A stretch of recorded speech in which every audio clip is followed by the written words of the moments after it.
지난주에 저의 둘째 딸이 대뜸 아빠 엄마는 교제를 얼마 동안 하셨어요? 그렇게 묻습니다. 사귈 때는 100일, 200일, 1년 부지런히 세웠지만 결혼한 지 20년이 된 마당에 그게 무슨 의미가 있겠습니까? 정확한 기간도 모를 뿐더러 그냥 3년쯤 사귀었다고 말해 주었습니다. 그러면서 처음에는 아빠가 좋다고 쫓아다녔는데 나중에는 전세가 역전되어서 엄마가 쫓아다녔다는 말을 보탰습니다. 그랬더니 딸이 정말 그런 것 같다고 하면서 엄마가 아빠에게 보낸 편지를 보니까 진심이었다고 말합니다. 사실 연애 시절에 주고받았던 그 많은 편지 지금도 보관하고 있는데 언제가 딸이 그것을 보고는 그렇게 말하는 것입니다. 그러고 보면 우리의 인생의 중심에는 사랑이 있습니다. 우리의 삶에 사랑 이야기가 없다면 얼마나 삭막할까요? 여러분 혹시 최근 국내외로 가장 인기 있는 걸그룹 뉴진스를 아십니까? 뉴진스란 말을 들어는 보셨습니까? 아마 대부분 생소하시죠. 저도 최근에 알고는 유튜브에서 뮤직비디오를 한번 찾아보았는데 조회수가 무려 6천만 뷰였습니다. 요즘 노래는 도대체가 가사를 알아들을 수가 없지요. 박자는 또 얼마나 빠릅니까? 내가 아직은 이 정도는 아니다, 그런 마음을 가지고 열심히 끝까지 귀를 기울였지만 역시 가사가 들리지를 않습니다. 결국 어쩔 수가 없어서 자막 기능을 켰습니다. 그런데 가장 핫한 그룹, 그 그룹이 부른 노래의 주제 역시 사랑이었습니다. 그러니 예나 지금이나 가수가 달라지고 노래 형식도 다르지만 결국 주제는 사랑입니다. 이렇게 우리는 사랑에 웃고 사랑에 울면서 살아갑니다. 그 많은 사연이 담긴 사랑을 노래로 만들어서 애절하게 부르기도 합니다. 인생에서 누구를 만나 사랑하는 것이 너무나도 중요하기 때문입니다. 저는 성경에서 사랑이라고 하면 제일 먼저 야곱이 떠오릅니다. 야곱은 약삭빠르고 사기꾼과 같은 그런 사람이었습니다. 그런 그가 사랑을 아는 남자였습니다. 그래서 사랑하는 여인 라헬을 얻기 위해서 7년을 수일같이 여기면서 그 고된 일을 마다하지 않았습니다. 죽도록 일했습니다. 한 여인을 향한 뜨거운 사랑 때문에 죽도록 일을 했습니다. 지금 우리가 살펴보고 있는 룻기도 마찬가지입니다. 룻기가 흥미로운 이유 가운데 하나는 그 안에 러브 스토리가 있기 때문입니다. 룻기 3장에는 보아스와 룻의 사랑 이야기가 담겨 있습니다. 오늘부터 이들의 러브 스토리가 어떻게 진행되는지, 그들의 사랑이 어떻게 발전되는지 호기심을 갖고 좀 살펴보려고 합니다. 과연 이들의 사랑은 어떻게 될까요? 우리는 지난주에 하나님의 섭리의 손길을 느낀 나오미의 입에서 축복의 말이 터져 나왔다는 것을 살펴보았습니다. 그녀는 고향으로 돌아왔지만 철저하게 집에서 은둔 생활을 했습니다. 사람들이 수군거리는 그런 소리가 듣기 싫었겠죠. 아니, 수군거리는 사람이 없는데도 불구하고 자기 연민에 빠진 나머지 너무 민감하게 반응했을지도 모릅니다. 어쨌건 수동적으로 지내던 그 나오미가 한 에바의 엄청난 양의 보리를 보고는 하나님의 손길을 포착했습니다. 이제 3장에 넘어와서는 그렇게 소극적이었던 나오미가 이제 주도권을 가지고 아주 적극적인 행보를 보입니다. 1절을 보시면 나오미가 완전히 딴 사람이 됐다는 것을 알 수가 있습니다. 룻의 시어머니 나오미가 그에게 이르되 내 딸아 내가 너를 위하여 안식할 곳을 구하여 너를 복되게 하여야 하지 않겠느냐. 오늘 성경은 그냥 나오미라고 하지 않습니다. 그전처럼 그냥 시어머니 그렇게 적지 않았습니다. 처음이자 마지막으로 룻의 시어머니 나오미가 그렇게 했습니다. 나오미가 룻의 시어머니라는 사실을 모르는 사람이 어디 있습니까? 지금까지 룻기를 읽은 사람이라면 다 알고 있습니다. 그런데 오늘 성경은 굳이 하여 룻의 시어머니 나오미라고 기록을 해놓았습니다. 다분히 의도적입니다. 이제 시어머니 나오미가 시어머니로서의 역할을 하겠다는 것을 강조하는 것입니다. 자신을 위해서 이렇게 헌신하고 있는 자부를 위해서 이제 시어머니가 책임 있는 행동을 하겠다는 것입니다. 지금까지는 수동적인 그런 모습을 가지고 있었지만 모든 수동적인 모습을 다 벗어던지고 적극적인 행동을 하겠다는 그런 의지였던 것입니다. 룻의 시어머니 나오미가 하는 말을 들어보십시오.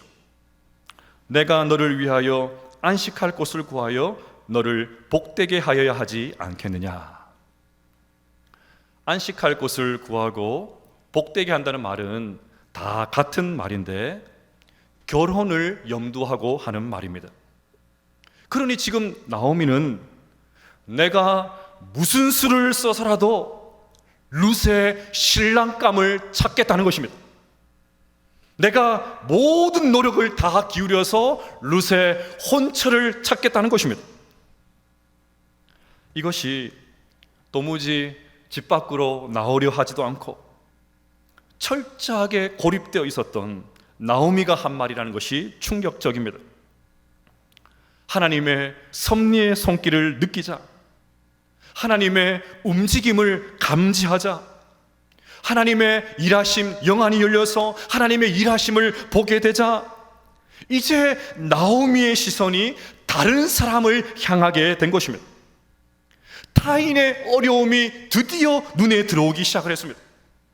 지금까지는 내 형편, 내 상황만 살펴봤는데 이제 드디어 룻의 형편을 살피기 시작을 했습니다. 그래서 나오미가 말합니다. 내가 너를 위하여. 여러분, 나오미의 입장에서 생각을 해보면 이 결심은 대단한 것입니다. 지금 나오미는 아무것도 가진 것이 없습니다. 룻이 주온 이삭으로 겨우겨우 연명하고 있습니다. 이런 상황에서 룻이 결혼해서 떠나버리면 나오미는 어떻게 되겠습니까? 그렇지 않아도 사람들의 시선이 두려워서 집 밖으로 나가지도 못하고 있는데 룻마저 사라져버리면 어떻게 살 수 있단 말입니까? 그런데도 나오미가 의지를 불태우면서 말합니다. 내가 너를 위하여 안식할 곳을 구하여 너를 복되게 하여야 하지 않겠느냐. 사실 이 말은 1장에서 나오미가 이미 룻과 오르바에게 한 적이 있습니다. 나오미가 두 자부에게 친정으로 돌아가라고 하면서 이렇게 말했습니다. 여호와께서 너희에게 허락하사 각기 남편의 집에서 위로를 받게 하시기를 원하노라. 나도 이제 고향으로 돌아가니까 너희들도 어서 고향으로 돌아가서 좋은 남자 만나서 행복하게 새 출발하라는 말입니다. 두 자부를 고향으로 돌려보내려고 하면서 나오미는 진심으로 이 말을 했습니다.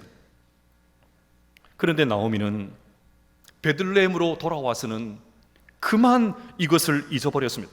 아니, 더 정확하게 말하면 이방 여자가 하나님의 땅인 이 베들레헴에 와서 유대인과는 절대로 결혼할 수 없을 거야. 어떻게 이방 여자가 베들레헴에 와서 유대인과 결혼할 수 있겠어? 1도 생각하지 않았던 것입니다. 그런데 보아스를 통해서 하나님을 보게 되자 시선이 달라졌습니다. 잊고 있었던, 아니 불가능하다고 여겼던 룻의 결혼을 다시 생각하게 된 것입니다. 그러니 나오미의 이 말은 사실 이런 뜻입니다. 며느라기야, 내가 그동안 미처 생각을 못했구나. 이제까지 내 눈에 뭐가 씌어 있었던 것이 분명해. 주님께서 은혜를 베풀어 주셔서 눈꺼풀이 벗겨지니까 이제야 드디어 너의 안쓰러운 모습이 이제야 보이는구나. 구차한 내 자존심 때문에 사람들의 시선이 무서워서 수군거리는 것이 싫어서 너를 혼자 그 위험한 곳에 내몰았구나. 네가 지금까지 너무너무 수고가 많았어. 얘야, 이제 내가 너의 행복을 위해서, 안락한 가정을 위해서 좋은 신랑감을 내가 반드시 찾아보겠어. 그동안은 네가 나의 안식처가 되어 주었지만 이제 내가 너의 안식처가 되어 주마. 그 말을 하고 있는 것입니다. 사랑하는 여러분, 우리가 이 땅에서 그리스도인으로 산다는 것이 무슨 뜻일까요?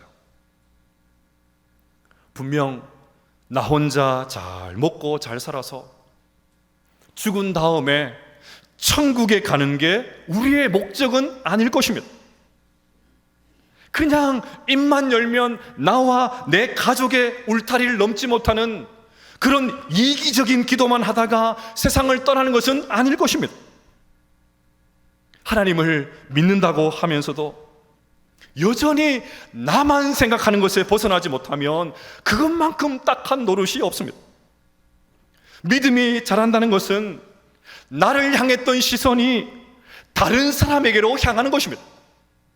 지금까지는 철저하게 내 중심적으로 살았는데 이제 무게의 중심을 다른 사람에게 옮기는 거예요.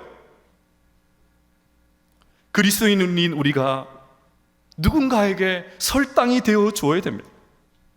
비빌 언덕이 되어 주어야 됩니다. 우리의 입에서 입만 열면 성경 단어가 튀어나오고 교회 영어가 줄줄 나오고 기도가 막히지 않고 술술 나오고, 이게 믿음의 삶이 아닙니다. 어려움을 당한 사람의 처지가 눈에 들어오고 그들의 심정을 좀 헤아려 보고 그들에게 든든한 버팀목이 되어주는 것, 이것이 진짜 믿음의 삶인 줄로 믿습니다. 여러분, 룻기를 읽다 보면 당황스러운 점을 하나 발견하게 됩니다. 룻기는 틀림없이 하나님의 성경, 하나님의 말씀인 성경이 맞습니다. 그런데 룻기를 보면 하나님께서 직접 등장하시지 않습니다. 물론 사람들의 말을 통해서 하나님이라는 말은, 이런 단어, 표현은 나오지만 하나님께서 등장하셔서 말씀하신다든지 뭔가 책망하신다든지 역사하신다든지 뭔가 개입하신다든지 그런 내용이 없습니다. 그렇다고 룻기가 성경이 아니라고 말할 수는 없지요. 그런데 룻기에 하나님이 등장하십니다. 어떻게 해요? 어떻게 하나님께서 등장하십니까? 놀랍게도 하나님은 신실한 하나님의 백성들의 그 삶을 통해서 자신을 드러내십니다. 하나님은 대놓고 나타나시진 않지만 하나님의 사람들의 삶의 모습을 통해서 아주 분명하게 보이십니다. 룻을 통해서, 나오미를 통해서, 보아스를 통해서 자신을 드러내십니다. 하나님은 세상에 자신을 직접 드러내시기도 하시지만 저와 여러분들, 하나님의 백성들의 삶을 통해서 자신을 드러내십니다. 이것이 너무나도 중요합니다. 흔히 우리를 하나님의 형상이다 그렇게 말을 합니다. 네, 우리 모두는 하나님의 형상이 맞습니다. 그런데 이것이 추상적이고 관념적이고 신학적인 용어가 되어서는 안 됩니다. 우리가 누군가를 사랑하는 모습을 통해서, 헌신적으로 은혜를 베푸는 모습을 통해서, 룻기의 용어로 한다면 헤세드, 인애를 베푸는 모습을 통해서, 그렇지, 하나님은 살아 계시지, 세상은 여전히 살만하지. 오늘 또 나에게 여러 가지 힘든 일들이 벌어지고 있지만 저렇게 내일처럼 돕는 저 사람들을 보니까 희망은 있어. 이런 말을 들을 수 있어야 됩니다. 우리의 삶을 통해서 하나님의 살아계심이 증거되는, 증명되는, 그것이 바로 하나님의 형상의 참 뜻인 것입니다. 여러분, 3주 전 설교 때 인용한 최선화 집사님이 세호로 3주기 때 드린 그 기도를 기억하십니까? 집사님은 이렇게 기도를 시작하셨습니다. 창조주이시며 전능자라 불리는 당신께 기도드리는 건 쉽지 않습니다. 3년 전 우리 아이들을 살려달라는 마지막 기도를 외면했으니까요. 당신께 등 돌리고 살고 싶었습니다. 왜 그렇지 않겠습니까? 만약에 저라면 이런 고상한 말 말고요, 더 거칠게 하나님 앞에 달려들었을 것입니다. 그런데 집사님은 다시 기도합니다. 등을 돌리려고 했던 그 하나님 앞에 다시 어렵게 기도를 시작을 합니다. 어떻게 그것이 가능합니까? 어디를 가든 어디에든 하나님이 계셨기 때문입니다. 어디에나 계신 하나님을 만났기 때문입니다. 그러면 어떻게 그 하나님을 만나게 되었을까요? 집사님은 또 이렇게 기도했습니다. 이름도 모르고 얼굴도 몰랐던 분들이 눈물 가득 고인 눈으로 다가와서 안아주시며 같이 울어주시는 따뜻함에서 당신을 느낄 수 있었습니다. 허망하게 자식들을 먼저 보내고 살 소망을 잃어버리던 그 유족들에게 다가온 그 수많은 무명의 사람들, 마치 내 자식을 잃어버린 것 같은 그런 마음을 가지고 함께 울어줬던 그 따뜻한 사람들, 그냥 말없이 다가와서 발설하지 아니하고 함부로 말하지 아니하고 그냥 찾아와서 말없이 함께 시간을 보내주었던 그 무명의 이웃들, 그들을 통해서 집사님은 하나님을 만났습니다. 우리도 누군가에게 그런 존재가 되어줘야 됩니다. 우리도 누군가에게 하나님을 보여줄 수 있는 그런 사람이 되어야 됩니다. 우리의 몸짓을 통해서, 우리의 표정을 통해서, 우리의 눈짓을 통해서, 우리의 전 인생을 통해서 하나님을 발견케 하는 사람. 저 사람을 보니 하나님을 발견했네. 저 사람을 보니 하나님 살아계시네. 저 사람을 보니까 하나님 어떤 분인지 알겠네. 그런 사람이 우리 모두가 될 수 있기를 주의 이름으로 축복합니다. 여러분, 최근에 거울에 비친 여러분의 얼굴을 한번 보신 적이 있으십니까? 오늘 집에 가셔서 한번 정직하게 대면해 보십시오. 있는 모습 그대로 그냥 여러분의 얼굴을 한번 보십시오. 세상이 거칠다 보니까, 거친 세상에 살다 보니까 우리의 얼굴도 거칠어졌습니다. 우리의 마음도 점점 모질게 변하고 있습니다. 누구를 만나든 경계심을 가지고 대합니다. 어떻게든 이겨 먹으려고 합니다. 우리의 심령이 너무 많이 메말라 있습니다. 드라마나 영화를 볼 때는 막 다량의 눈물을 흘리지만 옆에 있는 다른 사람들의 아픔을 외면할 때가 얼마나 많은지요. 괜히 그런 사람들과 엮이지 않으려고 만간힘을 씁니다. 오늘날 하나님께서 하시는 그리스도인들 누구일까요? 하나님은 당신의 사랑, 긍휼, 인애를 드러내는 그런 사람들을 애타게 찾고 계십니다. 타인의 고통 때문에 눈물 흘릴 줄 아는 그런 사람, 다른 사람의 고통을 덜어내기 위해서, 다른 사람의 고통을 좀 감쇄시키기 위해서 애태우는 그런 사람, 그런 사람을 애타게 찾고 계십니다. 뭐 거창하지 않아도 됩니다. 뭐 대단하지 않아도 됩니다.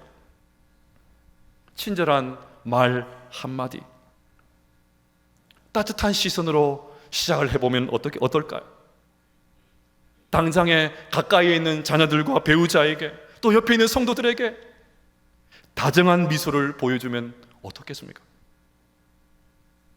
실습을 해보겠습니다. 여러분이 지을 수 있는 최고의 환한 표정을 가지시고, 제가 먼저 다정하게 다가가겠습니다. 한번 인사하시겠습니다. 시작.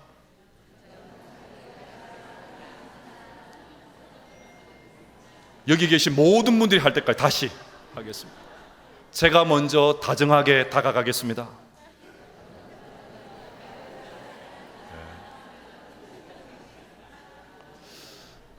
이게 다정한 거 맞나요?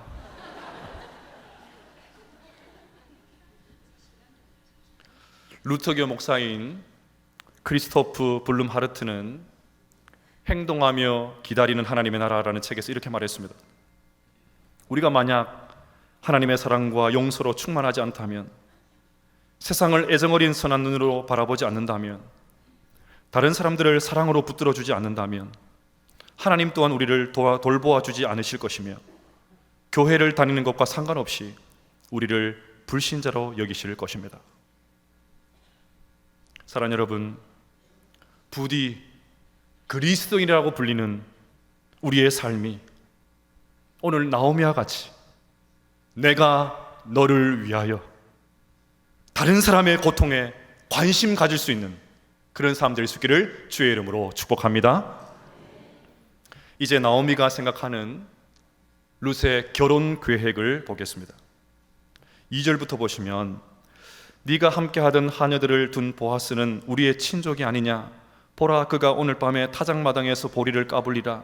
그런즉 너는 목욕하고 기름을 바르고 의복을 입고 타작마당에 내려가서 그 사람이 먹고 마시기를 다하기까지는 그에게 보이지 말고, 그가 누울 때에 너는 그가 눕는 것을 알았다가 들어가서 그의 발치 이불을 들고 거기 누우라. 그가 내 할 일을 내게 알게 하리라 하니. 드디어 룻기에서 가장 문제가 되는 본문에 도착을 했습니다. 나오미의 계획을 요즘식으로 이렇게 바꿔서 설명하면 이렇게 됩니다. 보리 추수가 다 끝나는 밤에 너는 목욕하고 스킨도 바르고 로션도 바르고 에센스도 바르고 눈화장도 하고 얼굴 화장도 하고 마스카라도 하고 립스틱도 짙게 바르고 귀걸이도 차고 예쁘게 단장해서 보아스의 이불 속으로 들어가 그의 발 아래 누워 있으라. 여러분, 이게 시어머니가 할 소리입니까? 무슨 불륜 드라마, 막장 드라마를 보는 것 같습니다. 불륜 드라마, 막장 드라마 보는 것은 즐겁지요. 우리가 그 주인공이 되는 것은 다른 이야기이지 않습니까? 누가 봐도 비도덕적이고 파렴치하게 보입니다. 미인계를 쓰는 것 같습니다. 학자들은 나오미의 이 행동을 좋게 하려고 막 무진장 애를 씁니다. 제가 읽었던 모든 책들 가운데 막 무진장 미워하려고 애를 써요. 하지만 제가 볼 때 이것은 그냥 있는 그대로 젊은 여자가 부자 남자 보아스를 유혹하는 것입니다. 마치 사냥개가 사냥감 앞으로 바짝 다가가서 막 한순간에 달려드는 것, 그것과 뭐가 다릅니까? 다음 주에 살펴보겠지만 자는 보아스는 얼마나 놀랐을까요? 기절했을 겁니다. 얼마나 놀랐을까요? 문제는 여기서 그치지 않습니다. 룻은 나오미의 지시에 철저하게 순종합니다. 5절과 6절을 보시면 룻이 시어머니에게 이르되 어머니의 말씀대로 내가 다 행하리이다 하니라. 그가 타작마당으로 내려가서 시어머니의 명령대로 다 하니라.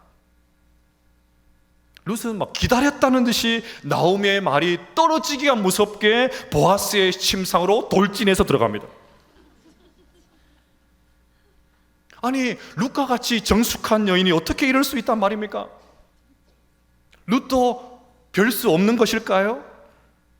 이제 돈 많은 남자 만나서 그동안에 고생했던 거 다 보상받고 그냥 한 방에 팔자를 뜯어 고치려고 단단히 마음을 먹은 것일까요? 역시 속물근성이 그냥 그대로 표출된 것일까요? 아무리 생각해도 좋게 보이지가 않습니다. 하지만 룻기를 기록하신 하나님은 이것을 전혀 부정적으로 보지 않으십니다. 이것이 중요합니다. 왜요? 이것은 단순히 나오미의 계략이 아니었기 때문입니다.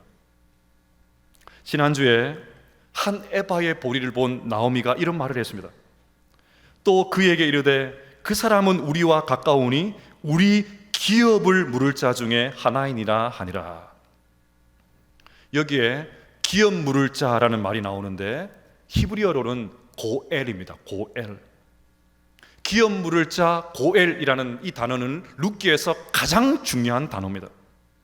풀어서 번역을 하면 누군가를 대신해서 값을 지불해 주는 사람, 누군가를 대신해서 값을 지불해 주는 사람이라는 뜻입니다. 당시 이스라엘에는 고엘이라는 독특한 제도가 있었습니다. 다음 주에 이것을 좀 집중적으로 살펴보려고 합니다.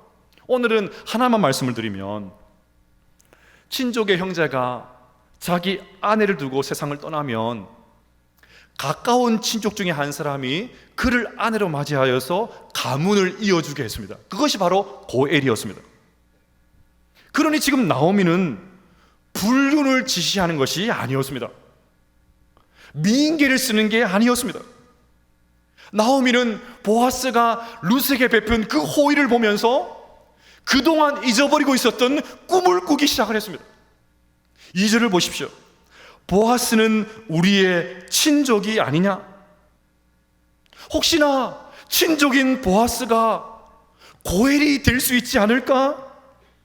만약 보아스가 고엘이 되어준다면 우리의 가문이 다시 회복될 수 있지 않을까? 그가 우리의 기업 무르는 자가 되어줄 수만 있다면 그가 우리에게 든든한 울타리가 되어주지 않을까?